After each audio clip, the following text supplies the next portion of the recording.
For over a century and a half, the animation industry has proven to be a tough cookie to crack, surviving many events such as the global depression, war, and even global pandemics.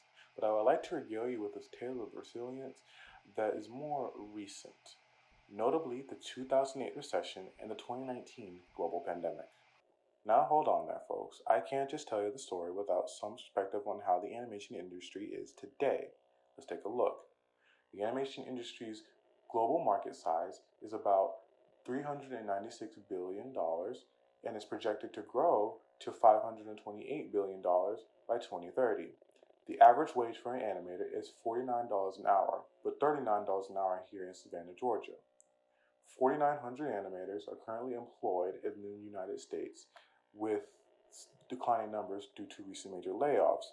However, employment is expected to grow 8% from 2022 to 2033, with 9,400 jobs being expected every single year.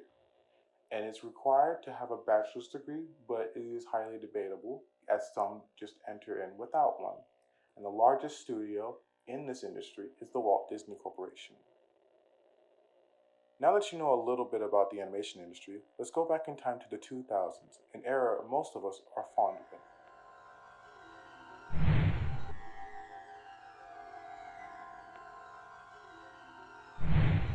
Oh, good, you're here. Welcome back to the year 2008, the year of the global recession. We all know the story fairly well by now. The housing markets collapsed, which caused people to lose their homes, and that caused some people to be homeless, destitute, and angry. But how did the animation industry fare in all this?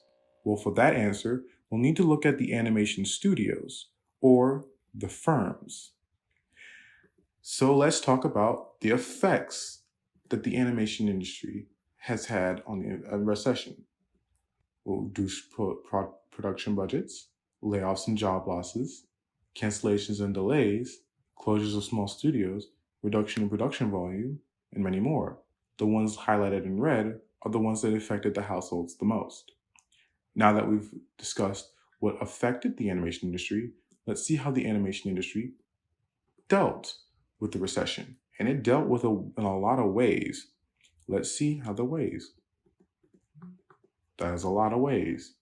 The ones highlighted in blue are the ones that are still in effect today, like the shift to 3D animation, diversification, and adaptation of classical properties. Now that we've discovered the effects of the recession had on the industry, let's jump, say, 10 years into the future, into a time I'm pretty sure all of us remember.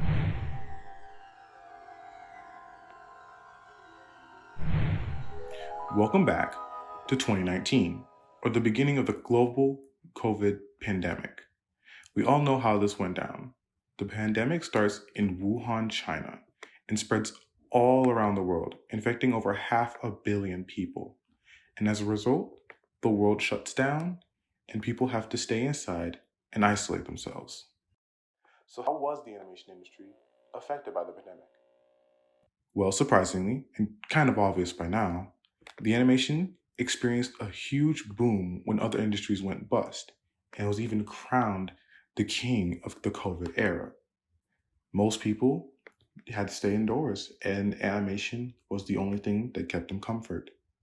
So let's discuss again the ways the epidemic affected the animation industry. They had production delays, as any other big studio has, film release delays, but there was also a change in consumption patterns, which is an increased demand for animated content. There was also remote work challenges, but there was also opportunities in the workplace collaboration, and there was also job security concerns. Again, the ones highlighted in red are the ones that affected the households the most.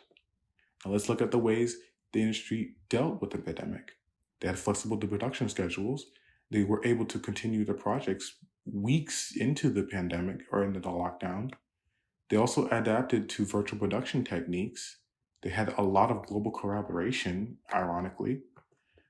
They also had hybrid production models, cost-conscious approaches, and most importantly, digital distribution and streaming platforms, which is probably one of the biggest causes, if not the biggest causes, as to why it had its boom. So now that we've discussed the pandemic era and how it affected the animation industry, let's fast forward back to today and check up on how the animation industry is doing.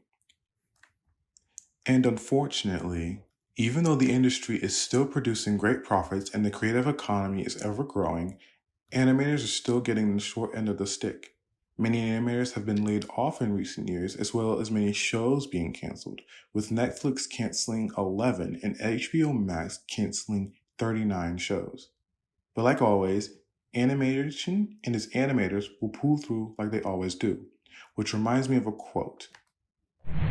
Animation is tremendously resilient.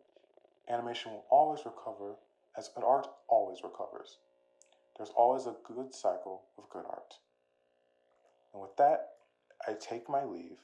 Animation is a tough and beautiful medium that touches the hearts of billions, and I don't think it's ever going to go anywhere anytime soon. Thank you.